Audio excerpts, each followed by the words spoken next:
પિતાની તો જવાબદારી છે કે એ અર્થોપાર્જન કરવું, કમાવું, છોકરાઓને ઘરવાળાને બધાનું ભરણ પોષણ કરવું.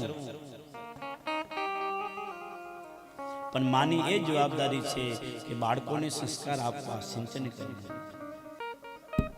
કાલે મેં કીધું તું કે દીકરાના 4 પ્રકાર છે. એક દીકરો સેવક પુત્ર, શ્રવણ જેવો થઈને આવે કે મા બાપની સેવા કરે, અને ઓલો પુંડરીક જેવો થઈને આવે કે જે માતા પિતાની સેવા કરે, સેવક પુત્ર. બીજો તો કે ઋણાણુ બંધી, જેટલું ઋણ હોય આપણું એકબીજાનું એટલું એ ઋણ પૂરું કરે અને પછી એ છાછો જાય. અત્યારની ભાષામાં નોખો થઈ જાય તો કે જેટલું ઋણ હતું એટલું ભેગો રહ્યો બસ. ત્રીજો ઉદાસીન દીકરો, ઉદાસીન પુત્ર. એના તમારું કરે કે ના એનું કરે, કાંઈ ના કરે, બસ બેઠો હોય ઉદાસી.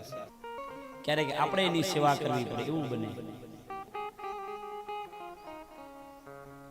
અને ચોથો શત્રુ પુત્ર. દીકરો છે પણ શત્રુ થઈને આવે, દુશ્મન થઈને આવે, શત્રુ પુત્ર.